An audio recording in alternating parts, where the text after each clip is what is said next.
ተናስተልን ወደ መሃል ሚዲያ ቤተሰብ ሰላም ብያለሁ። በያላችሁበት ሰላማችሁ የበዛ ይሁን። እንደተለመደው ወቅታዊና ጠቃሚ መረጃዎችን ለውይይት ይዤ መጥቻለሁ። እንደምትጠቀሙት ተስፋ አድርጋለሁ።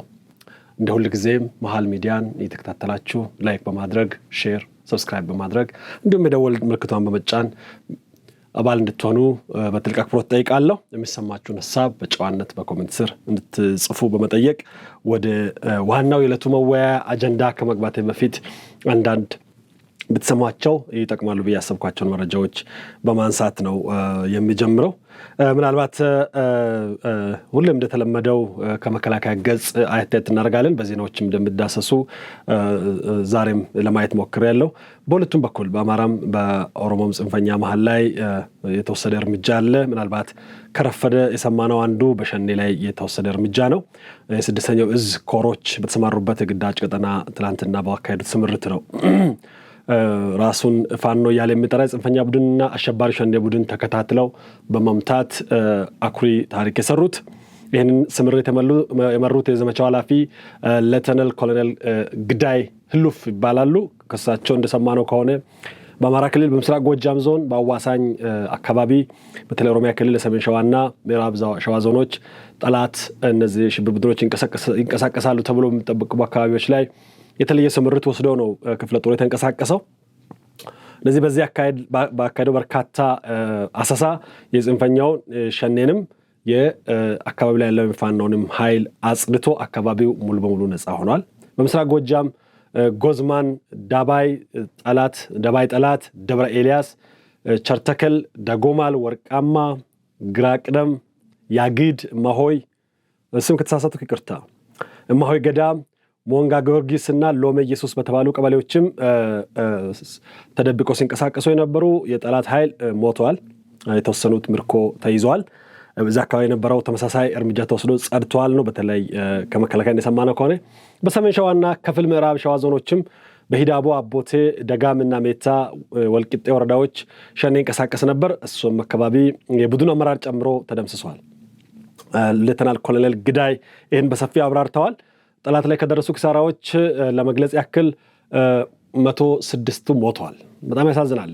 ዝም ብሎ ቁጥር አይደለም። ባይዘው 106 ጠላት ኃይሎች ሞተዋል። 157 ቆስለዋል። 100 አካባቢ የሚሆኑ እጅ ሰጥተዋል። ይሄ የሚንቀሳቀስባቸው አካባቢዎች ላይ የተወሰደውን እርምጃ በሰው ኃይል ስታይ ነው። ሞቱም ቁስሉም ቀላል ቁጥር አይደለም። እጅ ሰጠውም ቀላል አይደለም።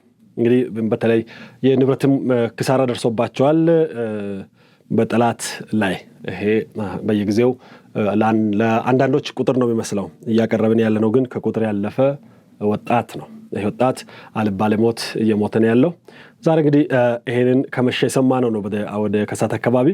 እንግዲህ በድምሩ ከ471 በላይ የጠላት ኃይል እንዳልነበረ ሆኗል። በማቴሪያልም ክላሾች፣ ብሬኖች፣ አርጂፒ ኋላ ቀር መሳሪያዎች፣ መገናኛ ሬዲዮዎች፣ ሽጉጦች፣ ቦምቦች፣ ተተኳሾች ተማርከዋል።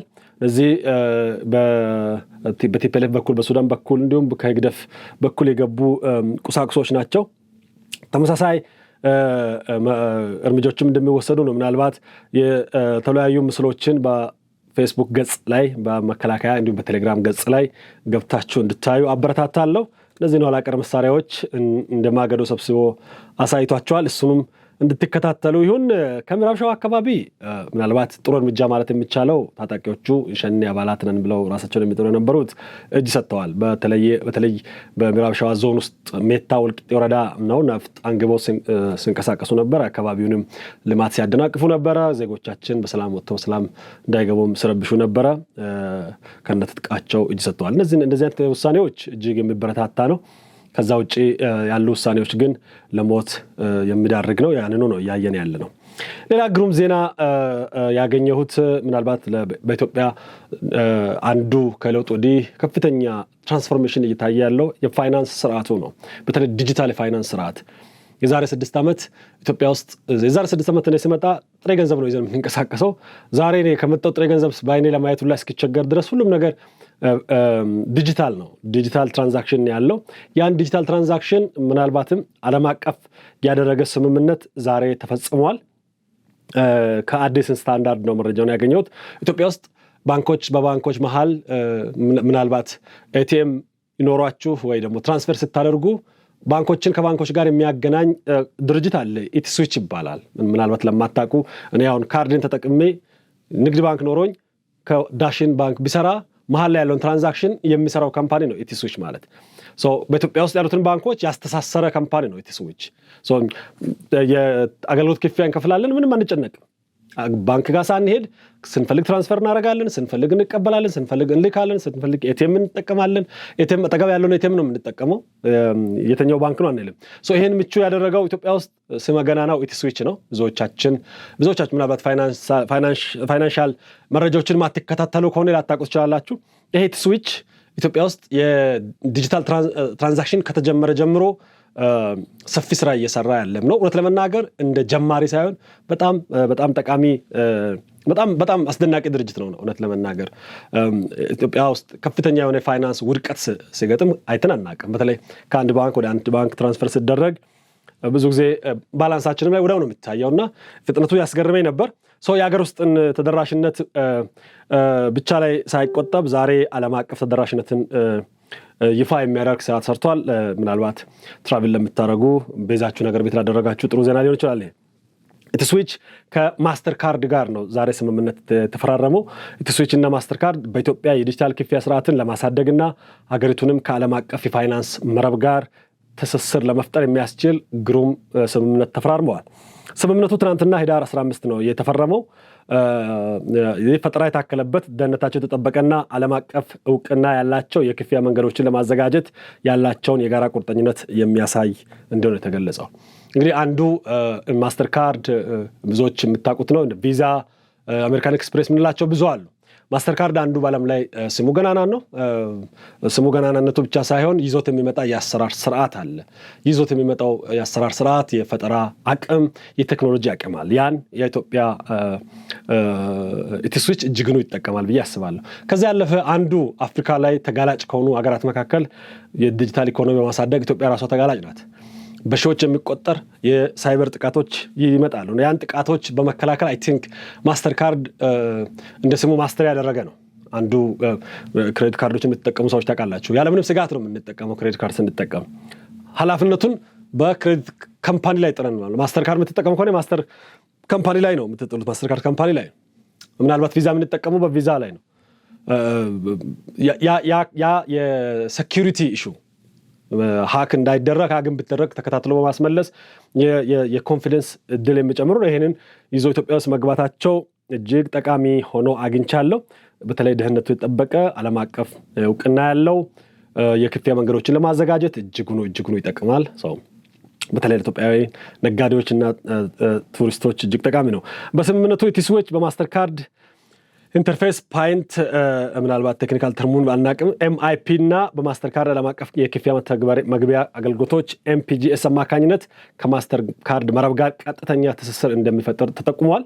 ይህም የኢትዮጵያ ንግዶች ዓለም አቀፍ ክፍያዎችን መቀበል እንዲችሉ ያደርጋል። ድንበር ተሻጋሪ የንግድ ዕድሎችን በከፍተኛ ደረጃ ያስፋፋል።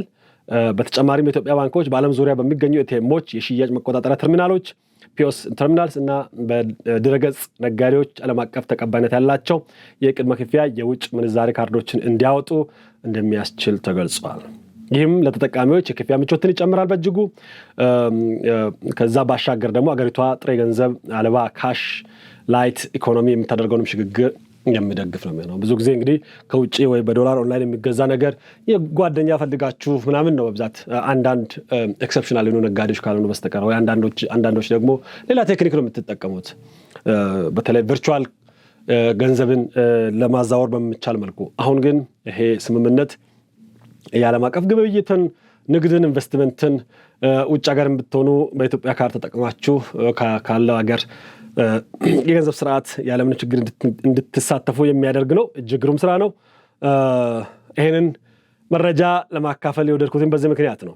ከወደ ኬንያ አካባቢ አንድ ግሩም መረጃ ተሰምቷል። መልካም ዜና ለቤት ፈላጊዎች በሙሉ ሰመር ሪል ስቴት በመሃል ከተማ እንግሊዝ ኤምባሲ አጠገብ በማስታወቂያ ዋጋ በካሬ 73000 ብር ብቻ ቤቶችን ይዞሎት ቀርበዋል። ከዚህ በፊት በሴቶች አደባባይ በፉል ፊኒሽድ ገንብቶ ያስረከበው ድርጅታችን አሁን ደግሞ እንግሊዝ ኤምባሲ አጠገብ ከአስፓልት ፊት ለፊት ቢኖሩበት ውብይታ ያለው ቢያከራዩት ደግሞ በዶላር ዋጋ የሚያዋጣ ቅንጡ አፓርትመንቶችን ለሽያጭ አቅርበንላችኋል። ባለ 2 መኝታ 980,000 ብር፣ ባለ 3 መኝታ በ1.1 ሚሊዮን ብር እንዲሁም ባለ 4 መኝታ በ1.9 ሚሊዮን ብር ቅድመ ክፍያ ብቻ ከ50% የባንክ ብድር ጋር ማግኘት ይችላሉ። ታዲያ ይሄ ለ20 ቤቶች ብቻ የወጣ ቅናሽ ስለሆነ ፈጥነው ደውለው ይጠቀሙ።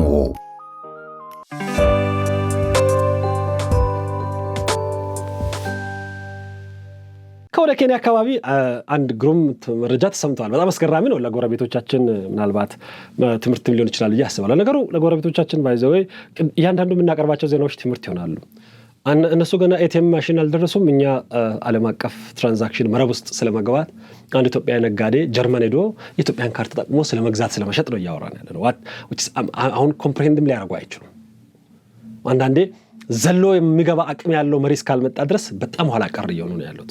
አሁን የምናወራው ዜናዎች ባይዘው ለነሱ አይገባቸውም፣ ለጎረቤቶቻችን አይገባቸውም። እንዳይገባቸው ያደረገው ግን የህዝቡ አይደለም ችግሩ፣ የመንግስት ችግር ነው። ህግደፍ የሚባል ጎረቤቶቻችንን አይዟችሁ ቀን ይወጣል ከማለት ውጭ ብዙ አንልም። ይሄኛው ግን በጣም ቀጥታ ጥቅም ይሰጣል። በዚህ እንደምትጠቀሙ ተስፋ አደርጋለሁ። እንደምታውቁት ኡጋንዳ ልክ ኢትዮጵያ ስለ ባህር በር ማውራት ከጀመረች በኋላ ወኔዋ ተነሳስቶ በዩሪ ሙሴቪኒ ዛቻ ብሎ ነበር።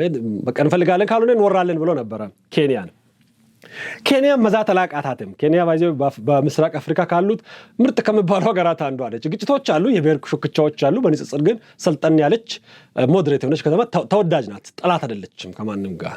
የተለየ ግጭት ውስጥ ጦርነት ውስጥ ስትገባ ብዙ አታዩም። ድንበር ግጭት ብዙ አታዩም። ግን የኡጋንዳው ፕሬዝዳንትና ልጃቸው ኤታማዦር ሹሙ ከፍተኛ ዛቻ ደርሶ ነበር። በተለይ የኬንያ የባህር በር ካልሰጠች እንዋጋለን፣ በግድ እንወስዳለን አይነት ነገር በጣም harsh ነው። ልክ ችግር ውስጥ የነበሩ ነው የሚመስለው። ከዛ በኋላ ኬንያ ምንድን ያደረገችው? ያዙኝ ልቀቁኝ እኔ የባህር ባለቤቱ ምናምን አላለችም። እንደ ህግደፎች አላለችም። ቀይ ባህር ወይ ቀይ አላለችም። ለምን? አንዳንዴ ድንቁርና እንደዚህ ነው የሚያደርጋችሁ። በሰላም ተጠይቃችሁ እንኳን እምቡር እንድትሉ ያደርጋል ድንቁርና። ስልጣኔ ስኖር ግን ማደግ መለወጥ ስኖር ግን በጉልበት ተጠይቃችሁ ወደ ሰላም ትቀይራላችሁ። ምንድን ነው ያደረገችው ኬንያ? ወዲያው ነው የፕሬዝዳንቱን ልጅ ዛቻ የሚያሳየውን ልጅ ኤታማዦር ሹሙን ወደ ሀገሯ ነው የጋበዘችው፣ ወደ ከተማዋ ነው የጋበዘችው። መሰረተ ልማት ነው ያሳየችው፣ እድገት ነው ያሳየችው፣ ሰላም ነው ያሳየችው። ትናንትና ፕሬዝዳንታቸው ደግሞ ሌላ ነገር አሳይቷል። በተለይ የኬንያ ፕሬዝዳንት ዊሊያም ሩቶ ጎረቤት ለሆነችው ኡጋንዳ የባህር በር እንደሚሰጡ በይፋ ነው ያሳወቁት። አለ እንጂ የኛ ጎረቤት እዚህ ታቅፉ 30 ዓመት ቆይቶ ዲርና ሸረሪት ምናምን ነው አሳዎች መፈንጫ ያደረገው። ውሃ ይጠቀም እንደዚህ ነው። በቃ ጥሩ ጎረቤት አስተዋይ ጎረቤት ስለሆነ እንደዚህ ነው። ኡጋንዳ በኬንያ በኩል በነዳጅ ቧንቧ፣ በመንገድ፣ በባቡር ሐዲድ አማካኝነት በህንድ ውቅያኖስ ላይ የባህር በር እንድታገኝ የምንችለውን ሁሉ እናደርጋለን። ፕሬዝዳንት ሩቶ ይሄ ነው መሰልጠን። በዚህ በር በመስጠት ሩቶ አይጎዱም፣ ሀገራቸው አይጎዱ። የበለጠ ነው የምትጠቀሙ። ለዘላለም ትተሳሰራለህ። ጦርነት አሁን ጅቡቲና እኛ ጦርነት ውስጥ አንገባም። ለምን? ጅቡቲ ያለኛ መኖር አትችልም። እኛም አሁን ላይ ጎረሯችን ናት ጅቡቲ። ወደ ጅቡቲ ውሃ ዘርግተናል። ወደ ጅቡቲ ጫትን ልካለን፣ አበባን ልካለን፣ ጎመን ቅጠል ከኛ ነው የሚበሉት። ጅቡቲ ከኛ ከጣሉ ውሃ አይጠጡም ማለት። ስለዚህ አይተናኮሉንም።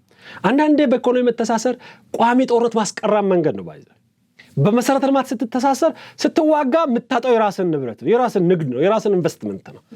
አገራት አንዱም ቋሚ ሰላም የሚፈጠረው ባይዘ በተለይ ጎረቤት ስትሆን ይበረታታል። ኬንያ ነው። ከኬንያ ጋር እንዋጋም። ለምን? ኬንያ አሁን ብዙ ኤሌክትሪክ ከኛ ነው የምትወስደው። ከሱዳን ጋር ግጭት ውስጥ ግልጽ አንገባም። ለምን? ገና ያልከፈሉት ዕዳ አለ። አሁን ቢረጋጉ ሰላም ቢሆኑ ዕዳ ነው የምንጠይቀው። ስንት ሚሊዮን ዶላር ነው ዕዳ ያለባቸው? መብራት ከኛ ነው የሚያገኙት። ይሄን በመንገድ ብትደግፈው፣ ይሄን በሌላ ኢንቨስትመንት ብታሰላት፣ በኤሌክትሪክ፣ በቴሌኮም በሌላው ሙሉ ብታስፋፋ ምንድን ጦርነት ለዘላለም ነው የሚቀረው። ለምንድነው አውሮፓ ሀገራት እርስ በርስ ማይጣሉት? ምናልባት ወደ ምስራቅ ወደ ዩክሬንና ራሽያን ትተን እንግሊዝና ጀርመን እንደሊጣሉ ይችላሉ። አሜሪካና ካናዳ እንደሊጣሉ ይችላሉ። ኦልሬዲ ተጠላልፏል እኮ አንድ ሀገር እስኪመስሉ ድረስ ማለት። እኛም ጋር እንደዛ ነው መሆን ያለበት። የኬንያው ፕሬዝዳንት አስገራሚ ውሳኔያቸው ይሄን ነው። ኬንያ ለኡጋንዳ ጥያቄ ምላሽ ለመስጠት ሲባል የነዳጅ ማስተላለፊያ ቧንቧን የሚያስተዳድረውን መንግስታዊ ኩባንያ ከኡጋንዳ ጋር ባለቤት ሆነን ለመስራት ፈቃደኛ ነን ብለዋል። ስለዚህ የራሷን ንብረት ከሌላው አካል ጋር ባለቤትነት ለማጋራት ማለት ነው። ኢትዮጵያ ያቀረበችው አይነት ለምሳሌ አየር መንገድን በጋራ እንጠቀም። የኛዎቹ ፋራዎች ስለሆኑ አልተቀበሉም። ምናልባት አሁን በነፃ ሊሰጡ ያኔ በልመና እምቢያ ግድብን እንጠቀም በጋራ ግን ምንድነው አባይ ግድብን ቴሌን እነዚህ በአፍሪካ አንደኛ ናቸው። ባይዘ አየር መንገዳችን በአፍሪካ ተወዳዳሪ የለውም። ቴሌኮም በአፍሪካ አንደኛ ነን። በብዙ ሰብስክራይበር አይ ቲንክ ወደ 100 ሚሊዮን የሚጠጋ ሰብስክራይበር ያለው ግዙፉ ተቋም ነው። አባይ ግድብ እንደምታውቁት ነው። እንደ አባይ ግድብን አይመኑ ይባል። ቴሌና ማብራት ኃይል እኮ ከነሱ አገር ዙሪያችን ካሉ ሀገራት በእድሜ በጣም ይበልጣሉ። ከኬንያ እድሜ የኛ አየር መንገድ ይበልጣል። ከጅቡቲ እድሜ የኛ ቴሌ ይበልጣል። እኛ ቴሌኮም ሰርቪስ ሲጀመር ብዙ ሀገራት አልተወለዱም ገና። ዘመን ተሻጋሪ ስርዓት ተሻጋሪ ሆኖ ያስመሰከሩ የምትተማመኑባቸው ተቋማትን በጋራ ለማስተዳደር እንኳን ፈቃደኛ አይደሉም። ኬንያ ግን ከዚህ ትለያለች። ኬንያ በቻይና እርዳታ የተዘረጋውን የባቡር ሀዲዷንም በቅርቡ እስከ ኡጋንዳ መዲና ካምፓላ ድረስ ለመዘርጋት ቃል ገብታለች። ሌላኛዋ ወደብ አልባ ሀገር ኢትዮጵያ ናች። እንግዲህ ኢትዮጵያ ከኬንያ ጋር በሌላው በወደብ ዙሪያ ብዙ ግንኙነት አላት። ዋናው የራሷን ወደብ ደግሞ በቅርቡ ታገኛለች። እሱም አሰብ ይባላል።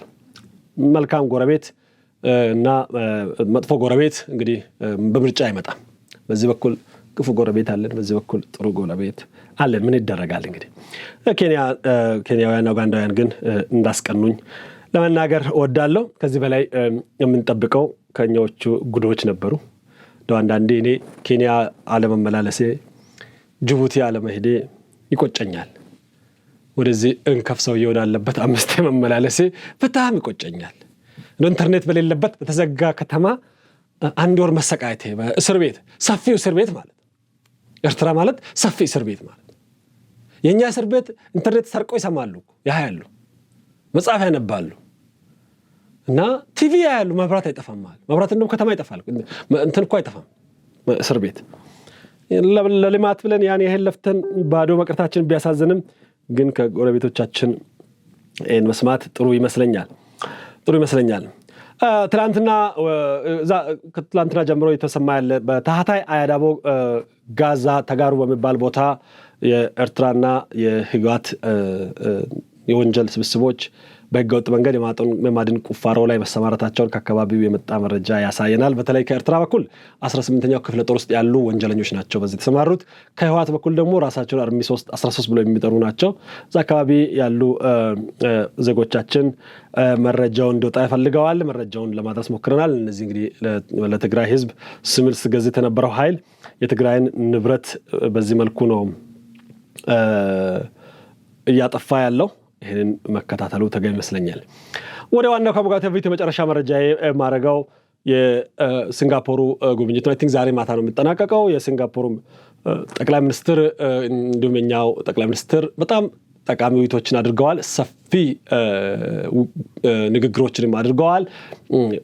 በሚገርም ሁኔታ በአፍሪካ 3ኛውን በአፍሪካ ቀንድ በምስራቅ አፍሪካ ደግሞ የመጀመሪያውን የሆነውን ኤምባሲ ለመክፈት ዝግጅት አልቋል። በስራም ዘርፍ በብዙ ዘርፍ አብሮ ለመስራት ከፍተኛ ፈቃደኝነት ታይቷል። ምናልባት በትምህርት ዘርፍ ፍላጎቱ ላላችሁ እጅግሩም የሆነ እድል ተበስሯል። ከሁለተኛ ዲግሪ ጀምሮ እስከ ፒኤችዲ ለሚፈልጉ ሲንጋፖር በነፃ የትምህርት ዕድል አዘጋጅታለች። እሱንም በሰፊው እንድትንቀሳቀሱ ተጠይቃችኋል። እንደምታውቁት ሲንጋፖር ላይ ሙሉ ወጪ የሚሸፈነው በሲንጋፖር መንግስት ነው። ይህንን የትምህርት ዕድል መጠቀም ተገቢ ነው። ኢትዮጵያ ውስጥ የሚፈጠረው ማንኛውም ነገር የሚያደርጉት ስምምነት በሙሉ ከኢትዮጵያ ጋር ብቻ እንዳልሆነና የአፍሪካ በር አድርጋ ለመጠቀም እንዳሰበች ነው ሲንጋፖር ያነሳችው። ሲንጋፖር እንግዲህ በጣም በሚገርም ፍጥነት ዓለምን ያስደመመ እድገትና ብልጽግና ያስመዘገበች ሀገር ናት። ከኢትዮጵያ ጋር ያላትን ወዳጅነት ደግሞ በምን መልኩ እንደምታስብ ከጠቅላይ ሚኒስትራቸው ያየነው ነው። ጠቅላይ ሚኒስትሩም ቆይታቸው በጣም ቆንጆ እንደሆነ ማህበራዊ ገጻቸውን ለምትከታተሉ በግልጽ ያሳያል። በየትንሽ ኢንተርቫል ነው የሚለጥፉትና በአቀባበልም ደስተኛ ናቸው። ባዩት ነገርም ደግሞ ኢትዮጵያ ውስጥ ያለውን ፖቴንሻል በእጅጉ የሚያደንቁ ናቸው። የኢትዮጵያ ዲፕሎማሲ በዚህ አቅጣጫ አይ ቲንክ ታሪካዊ ለውጥ እያመጣ ነው። ማሌዥያም ኤምባሲ ከፍታለች፣ ሲንጋፖር ኤምባሲ ከፍታለች። እንግዲህ ለረጅም ጊዜ ሊከፈት የሚገባ እስካሁን ያልተከፈተ ጠቅላይ ሚኒስትሩ ባደረጉት ጉዞ በተፈጠረውም ግብዣ ለዚህ የበቃ ነው። ትልቅ ዲፕሎማሲያዊ ድል ነው። ይሄ 2 ሳምንት እውነት ለመናገር በዲፕሎማሲው ዓለም ላይ የናኘንበት፣ የኢትዮጵያ ተደማጭነት ከፍ ያለበት፣ ሁሉም ሀገራት ከኢትዮጵያ ጋር የሆኑበት፣ ቴክኒካሊ የኢትዮጵያ ጥያቄም ሰፊ ተቀባይነት ያገኘበት፣ ሁሉም ከኢትዮጵያ ጋር ለመስራት ያላንገራገረበት ነው። ለጠላት በጣም አስፈሪ ነገር ነው። በጦርነት ብዙ ጊዜ የሚያልቀው በዲፕሎማሲ ነው፣ በፕሮፓጋንዳ ነው። በዚህ በኩል እጅግ ስኬታማ ምናልባትም ብልጽግና በዘመኑ ከሰራቸው ስራዎች በዲፕሎማሲ ረገድ እንደዚህኛው ሳምንት ክላይማክስን አይቼ አላቅም። ትልቅ ድል ነው። ይሄ ድል ተመንዝሮ ውጤት ያመጣል የሚል ሰፊ እምነት አለኝ። ዛሬ ጠዋት አካባቢ ነው አንድ እንግዳ ነበሩ። እንግዲህ ሁለተኛ ጊዜ መሆኑ ነው የዚህ እንግዳ። ይሄም ከአሰብ ጉዳይ ጋር በቀጥተኛ የተገናኘ ነው። ዝርዝሩን ከጀነራሉም አልሰማንም፣ ከጠቅላይ ሚኒስትሩም አልሰማንም።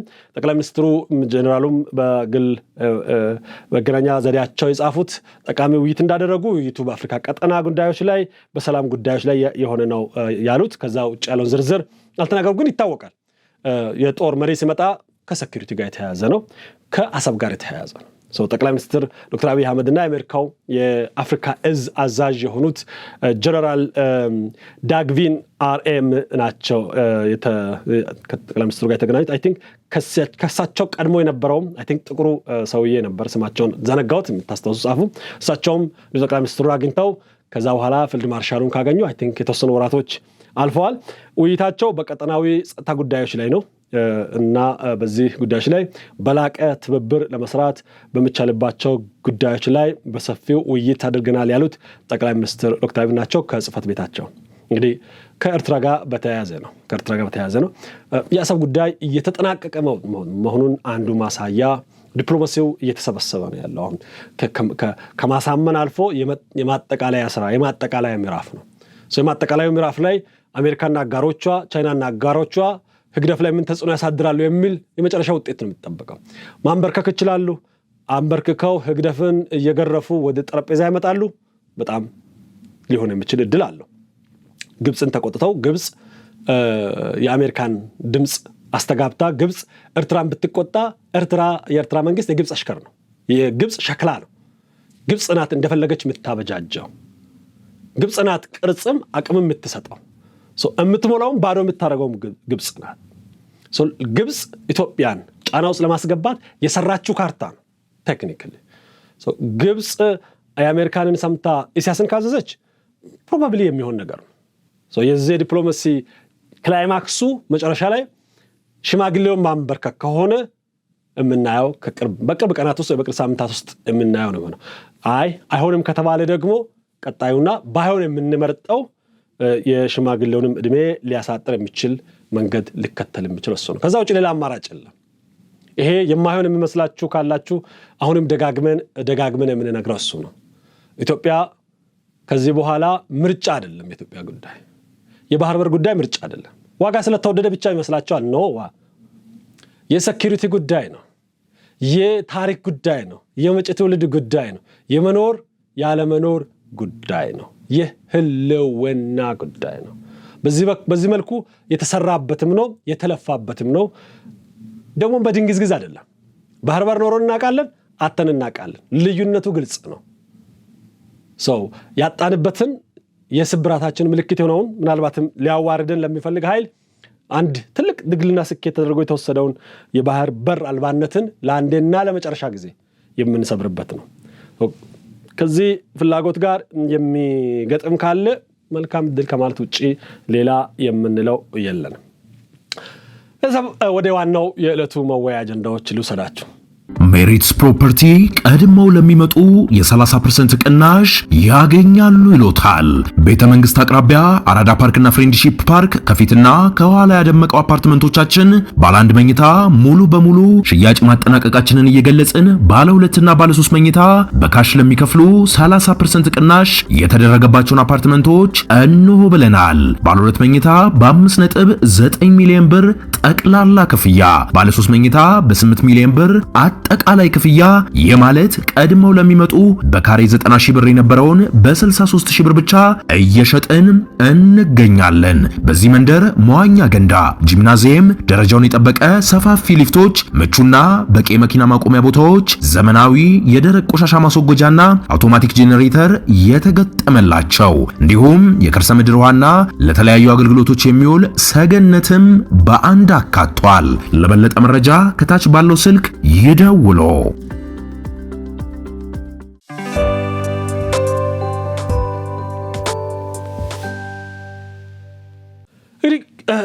በጣም ቢያስጠላም ከሚያስጠላ ነገር ልጀምር። ትናንትና አንድ ቪዲዮ ደርሶኝ ነበር። ለማቅረብ አልፈለኩም፣ ዘልያለሁ። ግን ማህበራዊ ሚዲያ ላይ በሰፊው እየተወራ ነው ያለው። ቪዲዮውን በዚህ ልናሳያችሁ አልፈለግንም። ምናልባት በኮሜንት ስር ላይ ቴሌግራም ሊንክ ላይ ስለተለጠፈ ቴሌግራም ሊንኩን እንለጥፋለን። ቪዲዮውን ብዙዎች ባታዩት እመክራለሁ። ምናልባት የግድ ማየት ካለባችሁ ብቻ አቅምና ጉልበት ያላችሁ እንድታዩ ነው የምመክረው። ከዛ ውጪ ባታዩት እላለሁ። በተለይ ከእንቅልፍ በፊትም እንዳታዩ። ምናልባት የሰው ዘር ጭካኔ ጥጉን የሚያሳይ ቪዲዮ ነው።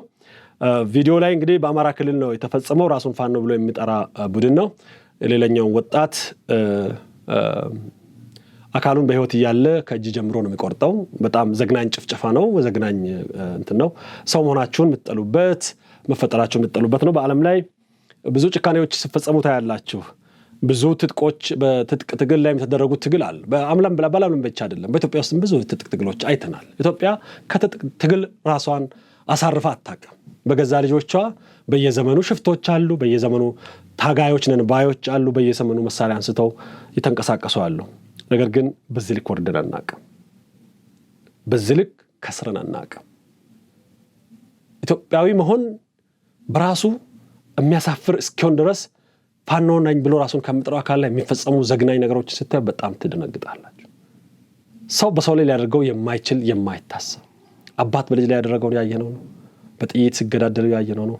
የትላንትናው እንደ አንዳንዴ በጥይት ሰው ገላችሁ ሬሳውን የፈለጋችሁ ማድረግ ትችላላችሁ። the worst ህመም ነው። በህይወት እያላችሁ ቀስ የተባለ አይገዘገዝም ሰው በሐሳብ ልዩነት ለዛውም የገዛ ወንድምህን ማለት እኔ የሸኔን አባል ይዞ እንደዛ ቢያደርጉ ምናልባት ቁጭት ስላለ ስላለ ውድ ዋጋ ስለተከፈለ በቃ አንዳንዴ ደመነፍስ ሆኖ ነው ልል ይችላል። እሱን ማለት ከባድ ስለሆነ ለምን በእጅ ከወደቀ ሰው ነው። አውሬ እኮ የገዛ ወገኑ ላይ እንደዛ አይጨክንም። አይረዱ ደግሞ የፋኖ ደጋፊ ነን ባዮች ስለ ሰውየው ማንነት በፊት ፋኖ ነበር አሁን ወደ ብልጽግና እኔ መንግስት አካባቢ እንትና እንደዚህ አድርጓል ምናምን ስትሉ የምታሰሙትን ጩኸት የእውነት ለሰውነት ከሆነ ማንም ያደርገው የማንም ደጋፊ ያድርገው መጀመሪያ ድርጊቱን ማውገዝ ነው። በጋር ይሄ ነውር ነው የተደረገው። ወንድሙ ላይ አያደርግም። ይሄ ሃይማኖት ያለበት ሀገር አይመስልም። ይሄ እምነት ያለበት ሀገር አይመስልም። ይሄ ወግ ያለበት ሀገር አይመስልም። ይሄ ባህል ያለበት ሀገር አይመስልም። የምትታገለው ህዝብ ክብር ማወቅ አለብህ። ይሄ ለአማራ ክብር አይደለም፣ ለኢትዮጵያ ክብር አይደለም። ይሁን መስቀል አንጠልጥለህ በዚህ ልክ ጨካኝ ከሆንክ ሰው አይደለህም አንተ። መስቀል የምትሸነፍበት ነው። መጀመሪያም የሚያስጠላኝና የሚገርመኝ መስቀል አንጠልጥለህ መሳሪያ ከያዝክ ነውረኛ ነህ አንተ። ለዛም 3 መስቀል ነው አይታችሁ ከሆነ የሚደራርቡት። መስቀል ትርጉሙ መስቀል እኮ መሞት ነው። መስቀል እኮ መሸነፍ መሰቀል ነው፣ ለሌላ መሰዋት ነው እንጂ መስቀልና ሽጉጥ እሱ እየከበደን ከሃይማኖት መሪ ውጪ የሆናችሁ ነው፣ ከእሴት ውጪ የሆናችሁ ነው፣ ከባህል ከታሪክ ውጪ የሆናችሁ ነው ስንል መስቀል አንጠልጥለ እጅ ትቆርጣለህ ፊትን እያሳየ ወጣት ነው ወጣትን እዛው የሰፈረን ወንድም እዛው ለምን ነው የምትታገለው? እታገልለታለሁ የምትለው ጠላት ነው ብለህ የሰየምከው ምንድነው ከዚህ የከፋ ያደረገው? አሜን። የአማራን ወጣት ከመግደል ያለፈ ምንድነው ያደረገው? ገለዋል የምትለው አካል ማንንም ይሁን አንተ ያልዘረፍከው ምን ዝርፊያ ነው እሱ የዘረፈው?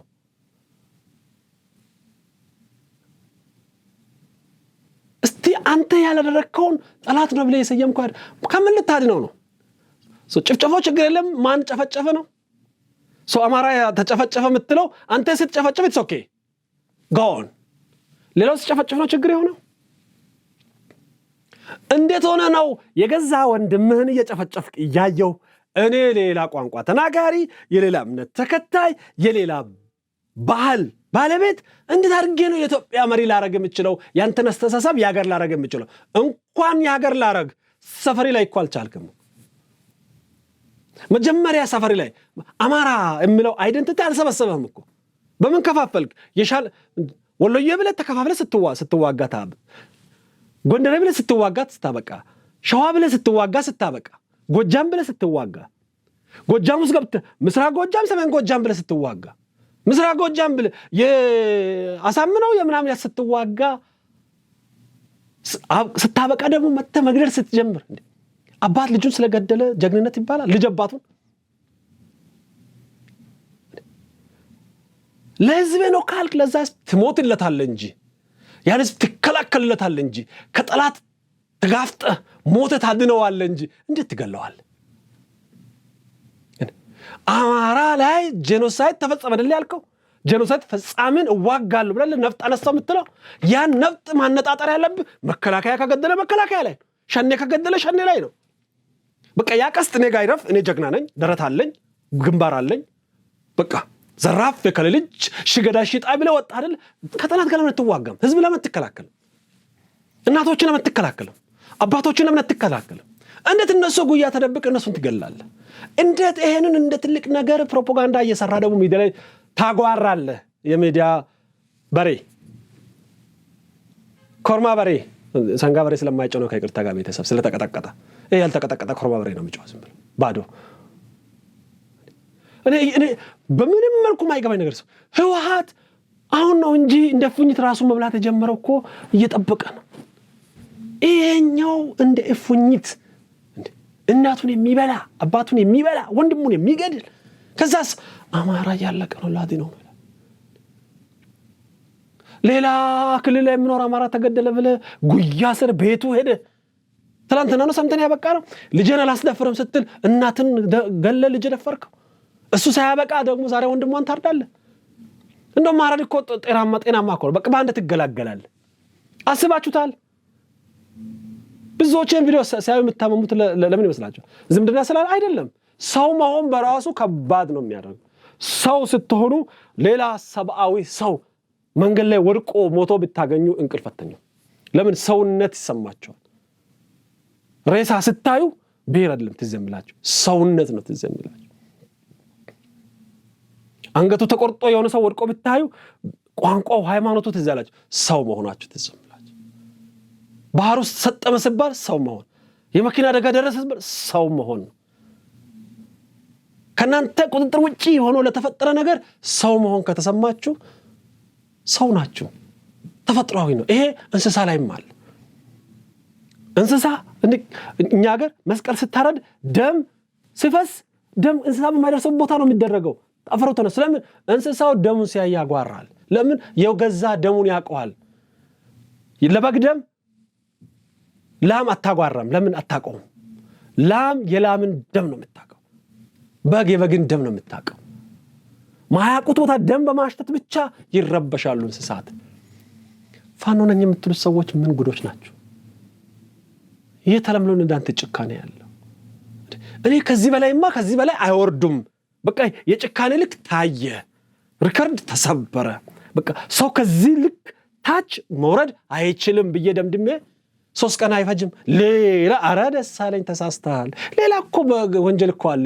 ሌላ ከዚህ ታች ደግሞ አሁን መጨረሻችሁ የት እንደሆነ ራሱ አላውቅም። የቱ ጋር ደርሳችሁ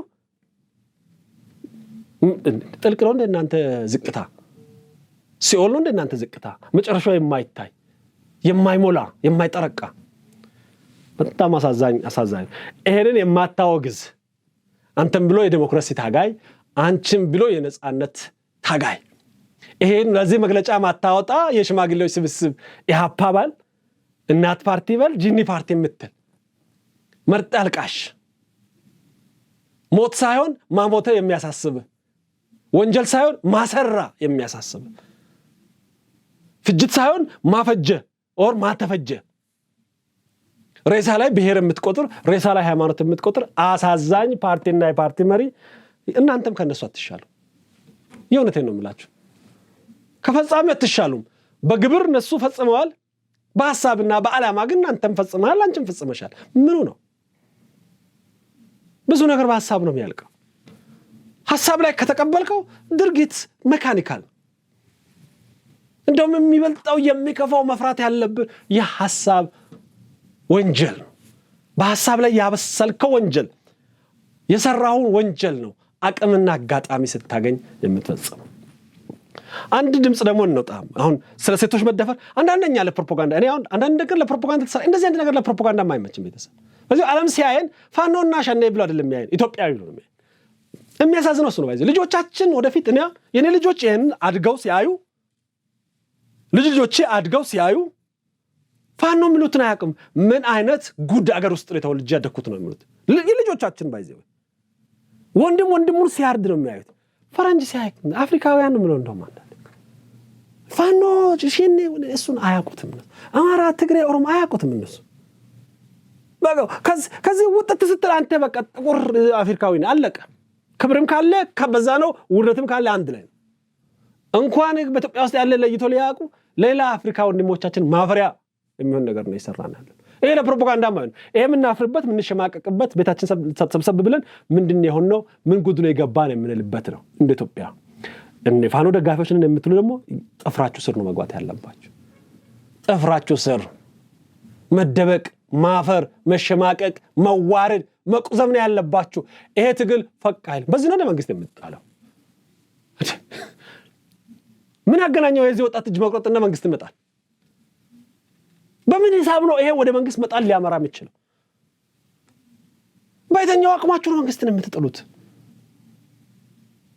የበላይነት ወስዳችሁ ተደራዊ አቅም እየመራችሁ ሽፍታ መንግስትን ጥሎ ያቅም ወደፊትም አይጥልም ሽፍታ ወንድሙን ይጥላል ሽፍታ እናቱን ይጥላል ክፋቱ እሱ ነው ሽፍታ አንድ ገበሬ ይጥላል አንድ ነጋዴ መንግስትን አይጥልም ሽፍታ ወታደር 1 2 3 ወታደር ይጥላል ፖሊስ ይጥላል ግለሰብ ይጥላል ሽፍታ ያው ሽፍታ ነው በሽፍቶች የሚወድቅ መንግስት የለም ባለም ላይ የኢትዮጵያ መንግስት እንደሆነ እንኳን በእናንተ ሽፍቶች በወያኔዎች አልወደቀም እድሜው አለፈ የመውደቅ እድሉ አለፈ ያቺስ በጣም የተንገዳገረበት ጊዜ አለፈ ሞኞች ናችሁ በዛ ጊዜ ነበር መተባበር አትረቡ በዛ ጊዜ ነበር አንድ ላይ መሆን እንደ ጠላትም እምትረቡ ጠላት አይደላችሁ አንዳንዴ መጥፎ ጠላት አይስጥም ባለው ዘር አንበሳ የሆነ ጠላት ፊት ለፊት የሚዋጋት አቋሙን አውቆ ተቆራርጦ ሊያጠፋ ልጠፋም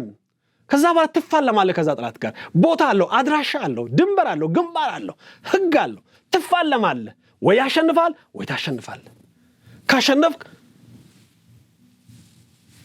ጨብጦ ይሄዳል ከተሸነፍክ ጨብጠ ስልጣንን ትለቃለህ ወይ ትፈረጥጣለህ እንደዛ ነው የሚደረገው የምታወቀው ይሄ ልፍስፍስ ለንግግር አይመች ለድርድር አይመች ግቡ አይታወቅ አቅም የለው አቋም የለው ይሄ መርገምት ነው በእውነት እንደው ምን አጥፍተን በዚህ መልኩ እንደምንሰቃይ ህዝባችንን ምን አጥፍቶ በዚህ መልኩ እንደምንሰቃይ አላውቅም እንደው በምን አይነት ተምዘግዝገን ወርደን እንደዚህ አይነት ነገር ከውስጣችን በቅሎ ለዚህ እንደበቃን አላውቅም ለመንግስት ስልጣን ወንድሙን ማረድ እህቱን አሁንም ማማሰማችሁን ዛሬ የተጠለፈ ድምጽ ነው ከየታገኘው ብላችሁ ደግሞ ዝም ብላችሁ አትጮሁ ሲያወሩ ራሱ አሁን እንስማስቴ ሴቶች እህቶቻችንን እንዴት እያሰቃዩ እንደሆነ ቃል በቃል እነሱ የሚያወሩትን እንስማቸው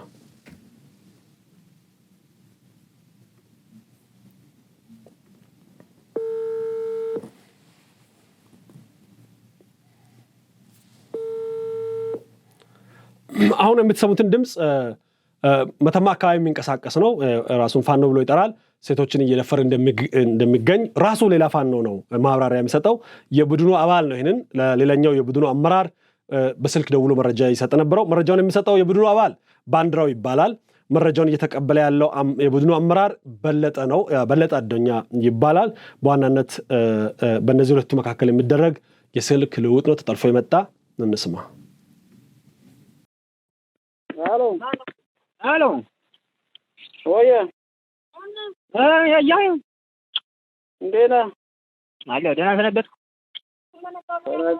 ሰላም ነው አለ። እንዴት ነው? ደህና እግዚአብሔር ይመስገን። ሰላም ነው አለሁ። ደህና ነው። ሰላም ነው እግዚአብሔር ይመስገን። ሰላም ነው አለሁ። እኔማ ቁጥር አንድ መቼ ገባሁ አይደለም። አሁን በጠዋት መቼ ገባሁ። እንዴት ነው ቁጥር አንድ? ቁጥር አንድ ሰላም ነው። ዞሮ ዞሮ እና ኃላፊ አመራር የሌለው ነገር ከባድ ነው። ምን ሴቱ ሁሉ ገብተውበት ተነበሱ አሉ። አሁን አብሮ የኖረ ሰው አሁን ይሄን ያደርጋል? እስማ አማራ መሆኔ ራሱ ዛሬ አስጠላኝ። ያሳዝናል በጣም። በቀደም እያለቀሱ ደውለውልኛል። ኧረ በቀደም ዛሬ ደግሞ ተደግሟል። ማን ነው የሚያደርገው? ሻለቃ እየተዋለ መልኩ ነው። ሻለቃ የምትባለውን ዛሬ አስገድዷ ያደፍሯታል። አጸዴ የምትባለው የትኛው ነው? እቺ ባንቺ ዘመድ ሻለቃ የምትባለው እሷን ደግሞ ዛሬ ደግሞ እንትን አሏት። ዛሬ በቀደም ነብሬ ነበር። ዛሬ ደግሞ መልኩ ነው እየተዋ ባለበት ለዛሬ የሚያነጋ ትናንትና ማታ አጸዴ አስገድዷ ስለፍሯት አሁን ልጅ ወርቃ ሀቤት ነው ተኝታ ያለች ወድቃ። ምክንያታቸው ምንድን ነው? ይህ አሁን እኔም አመግባቢያውን ነው ደውላናለች። የገባው ቤት ገብቼ ነው የቆየውን። ሁሉም ቦታውን ለመልቀቅ ነው ተዘጋጅቶ እያለቀሰች ነው ነገረች። ልጅቱ ሙልቷ ወድቃ ነው ያለች። በጣም የሚያሳዝን ነው። ዞሮ ዞሮ ለሻለቃ ሲታይ ንገረውና ያለው ነገር አንድ መፍትሄ እንዲያሰጣቸው። አዛው ግን ነው እዚህኛ እያለን መጨማኔ ፍት እንደዚህ ሲያደርግ ነው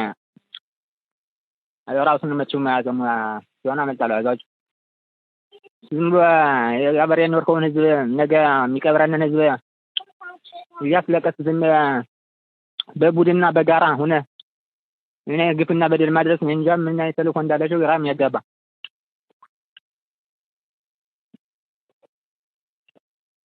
አሁንም ሴት ቤት ማመልከቻ ጽፌያታለሁ። ማመልከቻውን ሊቀበለው ነው። ዞሮ ዞሮ ያለው ነገር መፍትሄ እንድናሰጣቸው አንተም በበላይ አካል ተጫጫውና ለሚመለከተው ትእዛዝ ስጥ።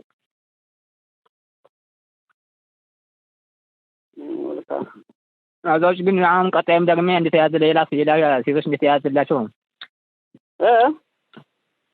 ቀጣይም ሌላ ሴቶች እቅድና ፕላን እንደተያዘላቸው ነው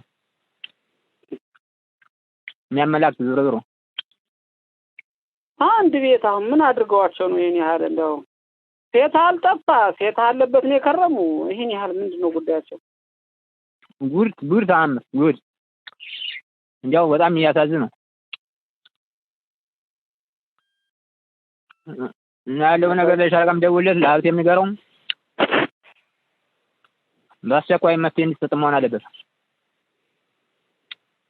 እንደዛም በበላይ ሆኖ አንዲት ማመልከቻ ብታስገቡም አንድ ሰው ቢሰማት እንገላቸዋለን እንረሽናቸዋለን የሚባል ነው።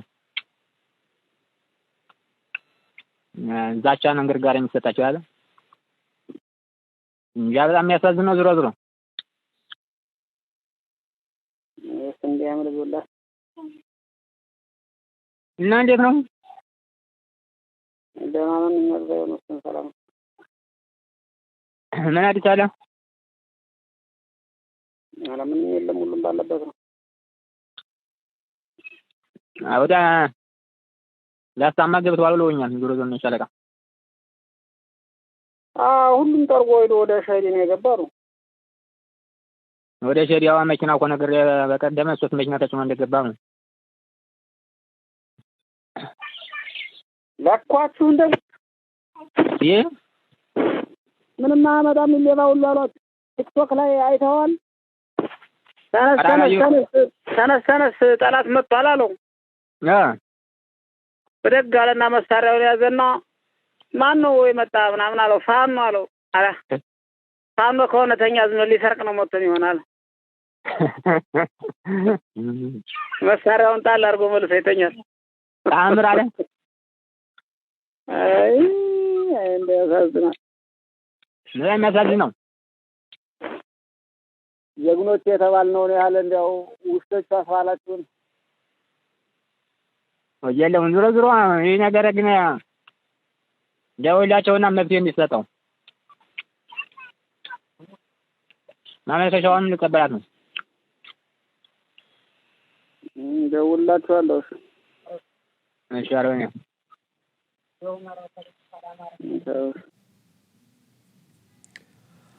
ግን እንደዘማችሁት ነው። አርበኛ ይባባላሉ። በጣም የሚያሳዝነው ነገር ግን አንዱ አማራ በመሆኑ አፍራ ያለው ነው። ዛሬ ለምን እንደሚያፍር አላውቅም። ፋኖ ነኝ ብሎ ራሱን የሚጠራው ያልፈጸመው ነገር የለም። ምናልባት ያልሰማነው ነገር ብዙ ይኖራል፣ ያልተነገረ ብዙ ይኖራል። ይሄን የሚደብቁ ብዙዎች አሉ፣ ይሄን የሚሸፍኑ ብዙዎች አሉ። ካደረጉት በላይ የሚደብቁና የሚሸፍኑ ነውረኞች ናቸው። እጅግ የሚያሙ እቺ ስማቸው ስሟ ተጠርቷል። እንደሰማችሁት በድምጽ ቅጂ ሾልኮ በወጣው በአጋጣሚ ዝም ብዬ ሳያት ስሰማ የልጆቹን ልውውጥ እሷ ስለምታውቃቸው በጉድኖ ነው አስገድደው ዛሬም ደግሞ ደፈሩኝ ብላ ለብቻዋን ያለችው። ሌሎች ደግሞ ያልተነገሩ ለነዚህ ጋር ኮንታክት የሌላቸው በሺዎቹ ነው የሚደፈሩት። ባይዘ በአማራ ባህል መደፈር ትልቅ ነውር ነው። ሴት ልጅ ተደፈርኩ ብላ አታወራ። ስለዚህ የማንሰማው በየቤቱ የሚያለቅሱ ብዙ እናቶች ብዙ እህቶች አሉ። ብዙ መደፈር ነውር ነው። ተደፈር ያለው ማለት ራሱ ነውር ነው። ይሄንን የአውሬዎችን ተግባር ተሸክማ የምትኖር ብዙ ሴት አለች። እቺ በአጋጣሚ ለነሱም ኮንታክት ስላላት ወይ ደግሞ የነሱም ክንፍ ልትሆን ትችላለች፣ አባልም ልትሆን ትችላለች። እንግዲህ ደገሙ ዛሬም ነው ሴት በዛበት ነው የሚሉት። አይ ቲንክ ሌላው ሴት ኦኬ ሊሆን ይችላል። እነሱ እንደዚህ አይነት ጋጣ ወጥነትም እነዚህ አርበኛ ከሚባሉ ሲሰሙ ፋኖ እርስ በርሳቸው ሲያወሩ እንግዲህ የፋኖን ቅሌት በአደባባይ ላይ ያወጣሉ። የማይቀዳ ወይ ደግሞ የማይወጣ ስለሚመስላቸው ይሄኔ በዋትስአፕ ስላወሩ ብቻ የማይጠለፍ ወይ ሳተላይት ስልክ ስለተጠቀሙ ብቻ የማይጠለፍ እነ ድንቁርና አላቸው። በመንግስት ስልክም ሊሆን ይችላል ወይ በቴሌግራም ሊሆን ይችላል። አንድ ጎበዝ ቴክኒሻን የሚጠልፈው አፕል ላይ ተጠቀሙ ነው የሚያወሩት። እንግዲህ ወንድምን የሚገድል ከሆነ መንገድ ላይ አግቶ የሚዘርፍ ከሆነ መምህርን የሚገድል ከሆነ የሃይማኖት አባትን ሽማግሌን የሚገድል ከሆነ እህቶቹን የሚደፍር ከሆነ ለማን ነው የምታገለው? እንዴ ጨረስ ፈጀ እኮ ለማን ነው የምትታገለው?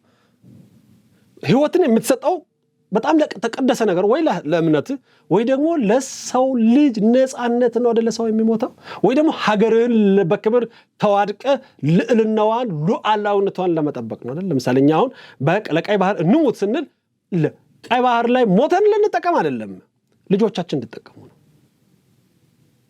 በቃ ለከበረ ካንተ ላለፈ በቃ እኔ ልሙትና እኔ ልሰዋና እኔ ሄጄ ልዋጋ ከተረፍኩ ከሞትኩ ለምን ልጆቼ ባህር በር ያላቸው ይሆናሉ ነው።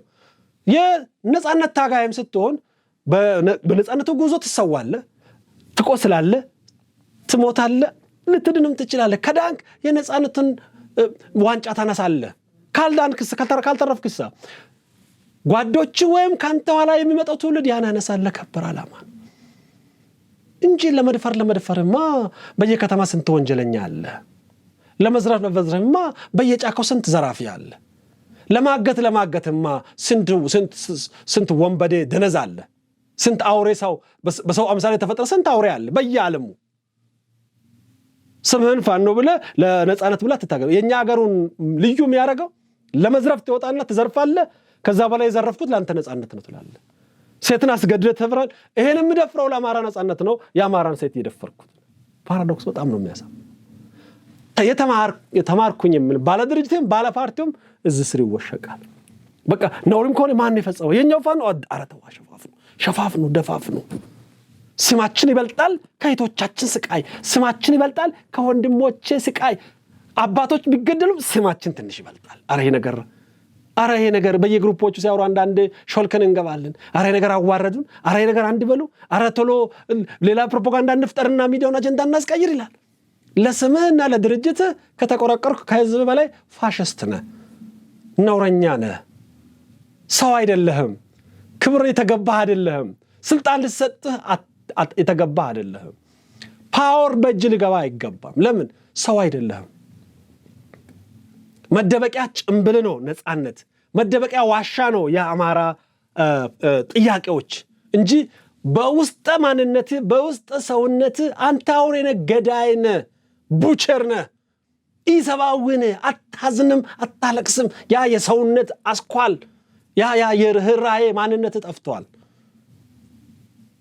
አንተ ሞት አይደለም ጥያቄ፣ አንተ ዘረፍ አይደለም፣ አንተ ስግብግብ ወይ አሽከር ነህ ወይ አንተ ራስህ ወጥተህ የበለጠ ለመግደል የበለጠ ለመዝረፍ የምትንቀሳቀስ ነው። እድልና ቦታ ነው ያጣው ማለት ነው። እነ ዶቅዶቄ እነ ድብኝት ጫካ ቢገቡት ይደፍራሉ ነው። እኔ እንደዛ ነው የምለው። እዚያውን አንዳንድ ፓርቲ ስማቸውን አልጠቅስም ደግሞ እንዳይከሱኝ አሉ። የሽማግሌ ፓርቲ አለ አይደለ? ድሮ እኛ ሳንወልድ በፊት የነበሩ አሁን እነሱ ጫካ ቢገቡና ሴት ቢያገኙ ይደፍራሉ። አዲስ አበባ ስለሆነም ነው የማይደፍሩት።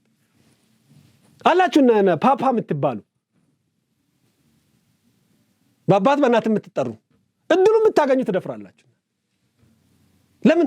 ድፍረት ትደብቃላችሁ። እድል እናንተን እኔ እኔ መንግስት ቢሆን ቢሮአቸው አንድ ሴት መላክና ካሜራ ቀርጬ ሊደፍሩ ተው ብሎ መምታት ነበር። ታደርጉታላችሁ ያለ ምንም ጥያቄ። ስሜትን መግዛት የምትችሉ አይደለም። ባይሆን ኖሮ ሴት ልጅ አለችን እናት አለችን ብላችሁ ብታስቡ ኖሮ ይሄን ነገር ያለ ቅድመ ሁኔታ ታወግዛላችሁ። ማንም ያድርገው ማን አስገድዶ መድፈር ነውር ነው። ማንም ያድርገው ማን ንጹህን መግደል ነውር ነው። ማንም ያድርገው ማን ዝርፊያ ነውር ነው። ይሄ ዓለም አቀፍ ነው። ባይዘው አምባገነን ሀገር ውስጥ ኑር፣ ዲሞክራቲክ ሀገር ውስጥ ኑር፣ ባደገ ሀገር ውስጥ ኑር፣ ባላደገ ሀገር ውስጥ ኑር፣ በክርስቲያን ሀገር ውስጥ ኑር፣ በሙስሊም ሀገር ውስጥ ኑር፣ በአፍሪካ ይሁን በአውሮፓ ይሁን በኤዥያ ይሁን በአውስትራሊያ ይሁን በሁሉም በየትኛውም ኮንቲኔንት ሰው በሚኖርበት ሁሉ ነውር የሆኑ ነገሮች አሉ።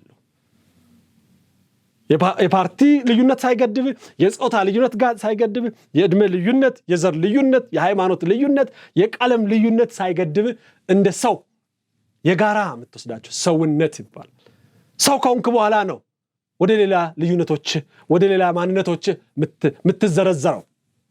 ሰው ነህ።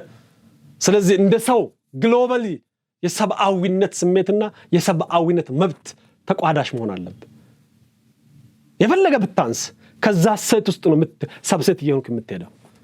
ለዚህ ነው የማትረቡ የምትሸክኩ ናችሁ። እኔ ከገዳዮች እኩል የምትሸክኩኝ ወዳጆቼ ናችሁ። ሚዲያ ላይ ያላችሁ ወዳጆች፣ ፓርቲ ውስጥ ያላችሁ ወዳጆች፣ መንግስትን ያጠፍልኛል ስትሉ ትውስት አድርጋችሁ የምትጮሁት ጮሃችሁ እውነተኛ የሚሆነው ይሄም ግድያ ሲፈጸም እኩል በቀኝ የሚፈጸም በጋራ እኛ ለኢትዮጵያ ነው የቆምነው። ኢትዮጵያዊ ወንድም ነው የተገደለው፣ ኢትዮጵያዊ ሴት ናት ተደፈረች ብላችሁ ብትቆሙ ያኔ በመንግስት ላይ የምታሰሙ ጩኸት ድምጽ የሚሰማ ካልሆነማ ባዶ በርሜል ጩኸት ነው። በቃ ዝም ብሎ ምንቋቋ። ለዚህ ነው ክብር የሌለን፣ ለዚህ ነው ህዝብ የማይከተላችሁ፣ ለዚህ ነው ማን መኖራችሁ አይታወቅም። አዲስ አበባ ውስጥ 10 ሰው ቢጠይቅ ስለናንተ የእናት ፓርቲ ፕሬዝዳንት ማን ነው የሚያውቀው? የሀፓ ፕሬዝዳንት ማን ነው የሚያውቀው? እዚህ ውስጥ የምታውቁ ጻፉ እስቲ። የአናፓ ፕሬዝዳንት ማን ነው የምታውቋላችሁ? ሶርጳ ጂፓ ማአት ናቸው እኮ 60 ምናምን ደርሰዋል። ማን ናቸው የምታውቋላችሁ? የለም። ለምን? መልሱን ለእናንተ ልስጥ። ወደ መጨረሻው ጉዳይ ልምጣ። አሁን ቤት መግዛት ተችሏል። አዲሱ ፕላቲኒየም ብሎካችን ላይ 35% እውነተኛ ቅናሽ ለ15 ውድ የማል ሚዲያ ቤተሰቦች እንዲሁም አንድ ቤት ሲገዙ አንድ ቤት በነፃ የሚያገኙበት እድልም ተመቻችተዋል። 60% ከወለድ ነፃ የባንክ ብድር በረጅም ዓመት የክፍያ አማራጭ ፓኖራሚክ ቪው ማለትም በአራቱም አቅጣጫ ማራኪ የተፈጥሮና የከተማ እይታ ለእያንዳንዱ ቤቶች ፕራይቬት ሊፍት የተገጠመላቸው የልጆች መጫወቻና የስፖርት ማዘውተሪያ፣ የመዋኛ ገንዳ፣ ጂምናዚየምና ቤተ መጻሕፍት፣ ፓርኪንግና የኤሌክትሪክ ቻርጅ መሙያን ጨምሮ ሌሎች ሁሉን አቀፍ መዝናኛዎችን በነፃ በመዲናችን አዲስ አበባ በነፋሻማዋ ለቡ መብራት እጅግ ማራኪና ቅንጡ በሆነው የመኖሪያ መንደራችን ውስጥ በ5% ቅድመ ክፍያ ብቻ የቤት ባለቤት ይሁኑ። ለበለጠ መረጃ በ0907888883 ወይም በ0944419190 ይደውሉ።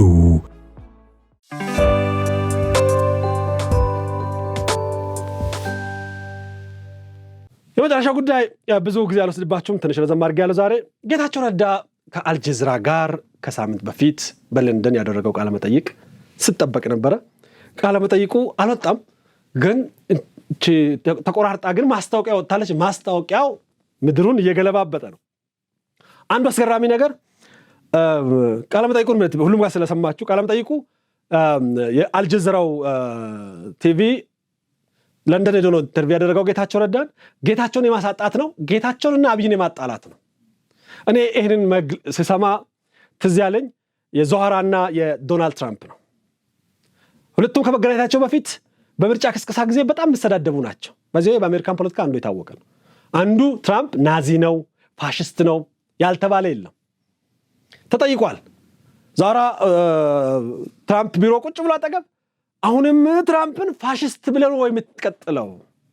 በፊት ፋሽስት ነው ብለሃል፣ አሁንም ፋሽስት ነው ትላለህ ወይ ሲባል ትራምፕ አይ ይበለን ችግር የለም ብሎ አቀዝቅዘው ነው ያለፈው። ወጥቶም አሁን ፋሽስት ነው ልልጅ ብሏል። አያጣላም። እኛ ጋር ሲሆን ነው ችግር።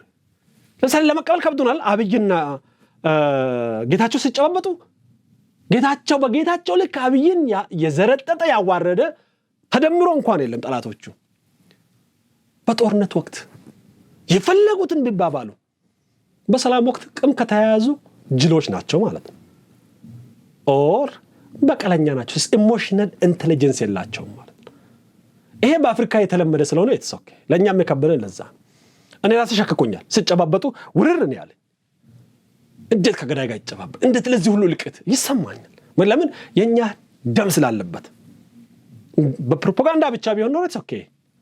ባይለመድ ቢለመድ የምትመርጡት ነው። ምርጫ ውድድር ምርጫ ቅስቀሳ ጊዜ አሜሪካን ውስጥ የሚወዳደሩ ካንዲዴቶች በጥይት የምትተኳኩሱ ነው የሚመስሉት።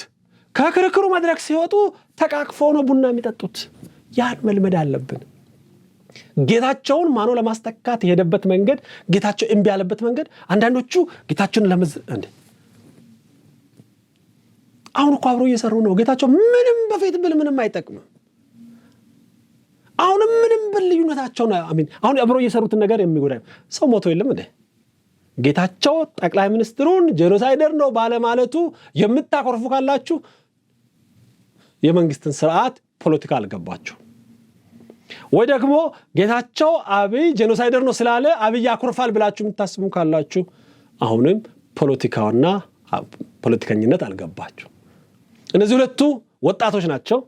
አሁን ጎልማሳ ሆነዋል። ጌታቸው በዛ ቃለ መጠይቅ እንደተናገረው ከጦርነቱ ወደ ከሹመቱ በፊት ወዳጃሞች ነን ነው። ከዛስ በኋላ ጦርነት ውስጥ ገባን ተፋለምናል። አሁንስ አሁን ወዳጃሞች ብቻ ሳይሆን የመንግስት ባለስልጣናት ናቸው። አንደኛው የሀገሪቱ የመጨረሻው ሰው ጠቅላይ ሚኒስትር ዶክተር አብይ አህመድ ይባላል። የሁላችንም ችግር የመጨረሻ እንደፈታ የምንጠብቀው ሰው። ሁለተኛው ጌታቸው ረዳ ይባላል። የጠቅላይ ሚኒስትሩ የምስራቅ ጉዳዮች አማካሪ ነው። እነዚህ ሰዎች የፈለገ ቢባባሉ አሁን ላይ የኛ የሚሊዮን ኢትዮጵያውያን ጉዳይ ላይ የሚወስኑ ሰዎች ናቸው። ስሜታቸውን ጓዳቸው ውስጥ ክሎሰታቸው ውስጥ አድርገው ለሀገር የሚጠቅም ነገር እንዲሰሩ ነው የሚጠበቀው። እንደውም ልደነቅ እንጂ ጌታቸው ረዳ በዚህ ልተቻ ይገባል። ለትግራይ ህዝብ የሚጠቅም ከሆነ ልዋረድ ብሏል። መጀመሪያ ያለውንም ትቶ የተባለውንም ትቶ እንዴ አሁን ተባላል ላይ እንደዚህ የምትወዛገቡት በድሮን እኮ ሲፈለግ ነበር እኮ። ጌታቸው ረዳ ለመግደል እኮ ድሮን ሄዶ አጃቢዎችን የፈጀኩ እሱ እንዳለው በትርፍ ሰዓት በትርፍ ዕድሜ እኮ የሚኖር ነው። ሰው የቀረውን ነገር ከራሱ ኢጎ ወጥቶ ከራስ ክብር ወጥቶ ከራስ ያልኩት ከሚቀር የወለድኩት ይሙት ማለት የሚባል ባህል ትቶ ያልኩት ይቅር የወለድኩት ይኑር ብሎ ሲመጣ አጣፍጭበ ነው የምትቀበለው። እኔ ጌታቸውን ለማሸማቀቅ በዛ ልክ በቃ ተብለዋል። በጦርነት ጊዜ የሌለ ብዙ ነገር ትላለ አይደለም? ጄኖሳይደር ሰይጣን ነው ማለት ትችላለህ። አሁን ላይ እየሰራ ያለው ነገር ምን ትርጉም አለው? ለማን ይጠቅማል?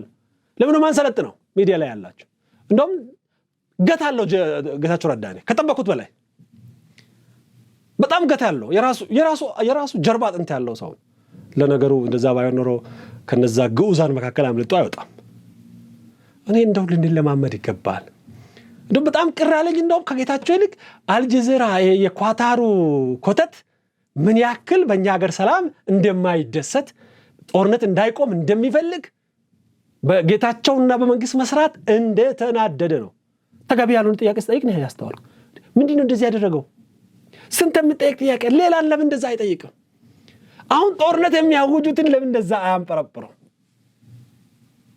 ሽንጡን ገትሮ አይደለ እንዴት ጠቅላይ ሚኒስትር ዶክተር አብይና ጌታቸው ሰሩ የሚለው ደብረጽዮን እኮ እንደዚህ አልተናደደም እንደ ጋዜጠኛው አስተዋላችኋል ጋዜጠኛው እኔ ጥያቄም የገረመኝም ሙሉን እስከማዳምጥ ቸኩያለሁ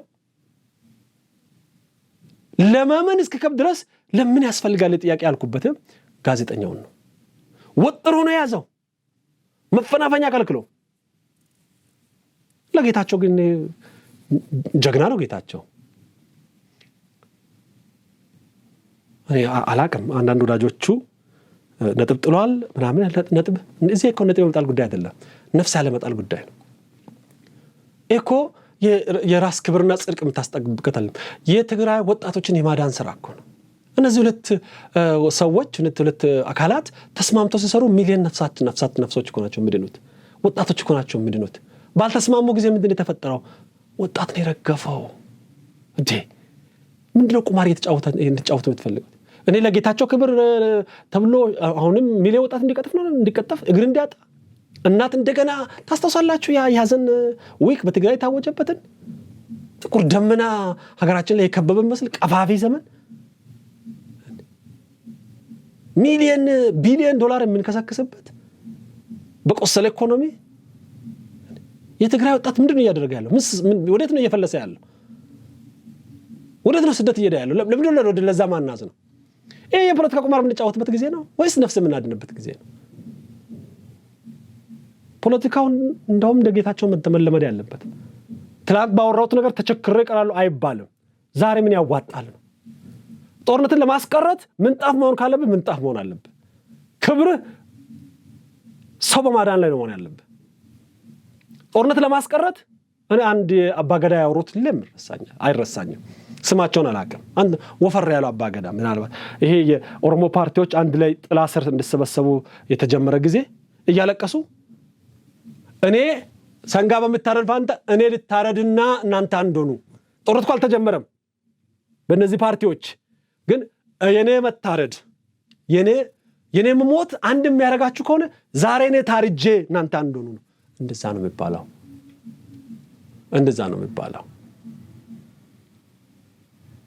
ያንተ ዝና የሚቀንስ ከሆነ እና ወጣት የሚድን ከሆነ ዝና ይቀንስ አንተ በመሞት ሚሊዮኖች የምትርፍ ከሆነ አንተ ሞት ያ ነው ትልቅ ጀግንነት ዋይዘው ያ ነው ትልቅ ህዝብን መውደድ ያ ነው ትልቅ ሀገርን ማፍቀር ተጋሩን የሚወድ ክብሩን ይጥላል ለተጋሩ ብሎ ተጋሩ ከምራብ ተጋሩ ከሚሰደድ ተጋሩ ወጣት እንደገና አካሉን እንዳያጣ እናት እንዳታለቅስ ክብሬ ምን ይሰራል ይላል ማዕረግ ምን ይሰራልኛል ይላል ስሜ ምን ይሰራል ይላል ስልጣኔ ለምን ይላል ለምን አልታሰርም ይላል ያኛውሳ በተጋሩ ስሜ የሚገዝት ሌባ ወመኔ ወራዳ ነው የዛሬን ፕሮግራም በዚህ እንጨርሳለን ነገ በሌላ ፕሮግራም እስክንገናኝ ቸርን ሰንብት ጤና ይስጥልን